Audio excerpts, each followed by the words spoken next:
মন হচ্ছে বাচ্চা মানুষ, মানে পুরোটাই কিন্তু আমাদের মাইন্ডের খেলা।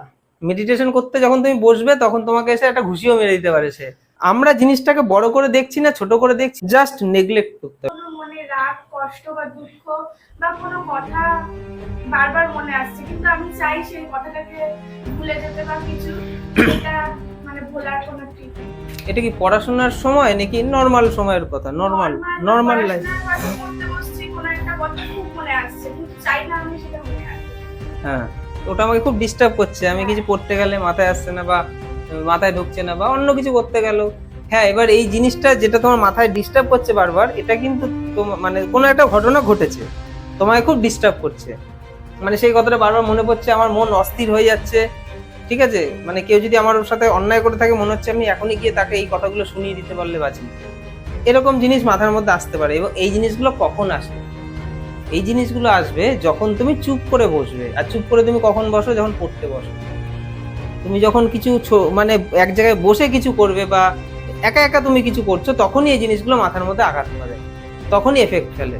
এবার তুমি যদি এখন টিভিতে সিনেমা চালিয়ে বসো, তোমার মাথায় ওটার কোনো ডিস্টার্ব করবেই না। তুমি যদি মাঠে খেলতে চলে যাও, তোমার মাথায় ওটা ডিস্টার্ব করবেই না। তুমি যদি রেস্টুরেন্টে গিয়ে হাই ফাই খাওয়া দাওয়া করছো, বন্ধু বান্ধবের সাথে আনন্দ করছো, মাথায় আসবেই না। ওটার আসার টাইমিং হচ্ছে যখন তুমি চুপ করে পড়তে বসবে, বা নিজের কেরিয়ারের জন্য কিছু করার জন্য বসে ভাবছো, তখনই ওটা এসে ডিস্টার্ব করবে। আর মেডিটেশন করতে বসলে তো আরো আসবে। মেডিটেশন করতে যখন তুমি বসবে, তখন তোমাকে এসে একটা ঘুষিও মেরে দিতে পারে সে, মানে স্বপ্নেই মেরে দিতে পারে। তো ওটার টাইমিং হচ্ছে ওই সময়টা। তো আমি জেনে গেলাম, আমি যখনই কিছু একটা লাইফে, এটা আমার সাথেও হয়, আমি দেখেছি তো, যেগুলো বলছি এগুলো অনুভূতি। আমি চাকরি পরীক্ষার পড়া বাড়িতে যখন খুব পড়তাম, তখন এটা হতো। আমি কারোর সাথে ঝগড়া করতাম না তো, সবার সাথে হেসে গেলে উত্তর দিতাম। কারণ জানি আমাকে সারাদিনে অনেক সময় পড়তে হবে। আমি যদি কারোর সাথে কোনো রকম ঝামেলা করি, সেটা আমাকে সারাদিন খেয়ে নেবে। তো আমি কারোর সাথে কোনো ঝামেলা, কেউ দেখতাম কিছু একটা বললে চলে গেল, বললি বললি, আজ থেকে 10 বছর পর তুই মরেও যেতে পারিস, আমিও মরে যেতে পারি, কে কাকে কি মনে রাখে? ঠিক আছে, সেরকম খুব দরকারি উত্তেজিত হওয়ার মতো জিনিস যদি না হয়, তাহলে আমি উত্তেজিত হব না। এবার তোমরা তো এখন সেরকম ভাবে দিনে 10-12 ঘন্টা পড়ছো না, সেরকম ব্যাপার নেই। পড়াশোনার লাইফে এই জিনিসগুলো মানুষের সাথে ঝগড়া ঝামেলাটা অ্যাভয়েড করতে হবে, তাদের সাথে যাতে সবার সাথে মিলেমিশে হাসি ঠাট্টার সাথে যাতে থাকতে পারি। যদি সবার ওই দোষ শুধু সবসময় খুঁজতে থাকি, তাহলে আমাদেরই উল্টো সমস্যা হবে, তাদের কিছুই না। আমাদেরকে এই জায়গাটা অ্যাভয়েড করতে হবে, যে সবার সাথে হাসি, তোর কথা তো আমি ধরি না, তুই বলছিস আমি তোর কাছ থেকেই সরে যাব। দেখে বড় লোক বাড়ির হাই প্রোফাইল লোকরা কি করে, পাড়ার পাশের বাড়ির যদি কোনো একটা এলো ঝেলোকে এসে যদি ঝগড়া করে, ঠিক আছে, কে এই কেচর কে, পারবে না তো। একটা শিক্ষিত মানুষ, একটা মোটামুটি অর্ধ শিক্ষিত বা কম শিক্ষিত যারা খুব ঝগড়া করে, তাদের সাথে কখনোই তারা ঝগড়া করে পারবে না। তারা কি করবে? দরজাটা বন্ধ করবে, তুই বাইরে চিল্লিয়ে মরগা, যা খুশি করবে, আমার কিছুই যায় আসে না। তো আমাদেরকে অ্যাভয়েড করা শিখতে হবে, যে তারা আমাকে বলছে বলে এখনই আমি তাকে একদম দিয়ে বুঝিয়ে দেবো। কিছু কিছু সময় চুপ করে থাকাটা এটা বিশাল একটা শিক্ষা। সব সময় যে আমাদের উত্তর দিয়েই বোঝাতে হবে, চুপ করে থেকে মুচকি হেসে রাখাও মানে তাকে আরো উত্তেজিত করে তার বাড়িতে তাকে পাঠিয়ে দেওয়া। সবসময় ঝগড়া করতেও নেই। এবং মুচকিটা হাসবো কিভাবে? যখন আমি বুঝতে পারবো যে যা করছে করুক, আমি তো আমার একটা গোলকে তৈরি করে রেখেছি, গোলস, আমার লাইফে তো একটা লক্ষ্য আছে। তো যেহেতু লক্ষ্যটা আছে, আমি সেই লক্ষ্য নিয়ে ভাববো, সেটার জন্য এগোবো। সেই লক্ষ্যটা যখন আমি পূরণ করতে পারবো, তখন ওই লোকটাই আমার কাছে আবার আসে, এসে তখন সে আমার, তার সাথে আমার আবার অন্যরকম সম্পর্ক হয়ে যায়। সে তখন তার মানে তখন আমাকে আবার তার খুব প্রয়োজন হবে। তো ওই জীবনে যে লক্ষ্যটা আমি তৈরি করবো, সেই লক্ষ্যটা নিয়ে আমি মাঝে মধ্যেই ভাববো। তাহলে কি হবে? ছোটখাটো জিনিসগুলো আমাকে অতটা এফেক্ট ফেলতে পারবে না। আর যদি তোমার কোনো টার্গেট না থাকে, তাহলে এই জিনিসগুলো তোমায় খুব এফেক্ট ফেলবে।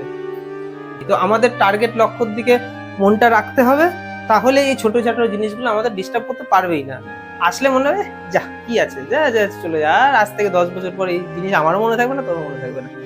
জাস্ট নেগলেক্ট করতে হবে, নেগলেক্ট করা শিখতে হবে, অ্যাভয়েড করা শিখতে হবে। আর যেটুকু মানে যেটা যেটা হয় না অ্যাভয়েড করা, সেটা তখনই যতটা বলার বলে দিয়ে জাস্ট মাথাটা ঠান্ডা করে ফিরে আসতে হবে। তুমি আবার অন্য কাজে যখন চলে আসো, তখন সেই কাজের দিকে মন দেবে। তখন মানে আগেই মনকে বলে দেবে, আমি যা করার সাথে সব করে দিয়েছি, এখন কিন্তু আমি পড়তে বসেছি, তো এখন কিন্তু ওই জিনিস নিয়ে বিন্দু মাত্র ভাববো না, আমার পড়া হয়ে যাক, আমি এখন 2 ঘন্টা এই জায়গা থেকে বিরত থাকবো। মনকে পড়তে বসার আগেই বলে নিতে হবে, আমি 2 ঘন্টা কি 3 ঘন্টা এখন আমি পড়বো। তোমার যা সমস্যা বাবা, তুমি 2-3 ঘন্টা পর আমার মাথায় এসো, এখন তুমি একটু সাইডে থাকো, আমি 2-3 ঘন্টা পর তোমার এই জিনিসটা নিয়ে আমি আবার ভাবছি। মনকে ঠিক এভাবে বলতে হবে। 3 ঘন্টা পরে দেখি যে মাথাতেই নেই জিনিসটা, আর যে তোমাকে কিছু বলেছে সে নিজেও ভুলে গেছে। আমরা জিনিসটাকে বড় করে দেখছি না ছোট করে দেখছি, এটা হচ্ছে মেন জিনিস। মানে পুরোটাই কিন্তু আমাদের মাইন্ডের খেলা, আমাদের মাইন্ডই আমাদেরকে নাচায়।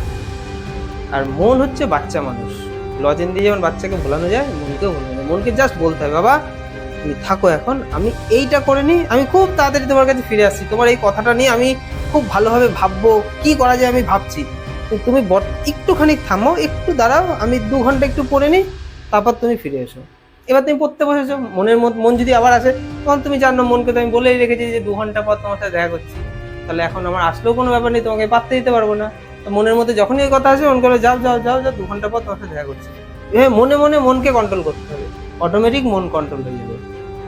তখন দেখবে আস্তে আস্তে ওই জিনিসটাই চলে গেছে, ওই জিনিসটাই অত গুরুত্বপূর্ণ নয়। আর যদি গুরুত্বপূর্ণ হয়, ঠিক আছে 3 ঘন্টা পর আমি জিনিসটা নিয়ে আবার ভাববো, 3 ঘন্টা পর আমি আবার ফ্রি হয়েছি, আমি আবার ভাবছি, দিয়ে আবার কোনো একটা কাজ করো, তখন বললো আবার দাঁড়া তুই বাবা, আমি আবার এই কাজটা করে নিই, তারপর আবার ভাববো। এই করতে করতে নিজের মনকে কন্ট্রোল করতে পারলে তুমি লাইফে সাকসেস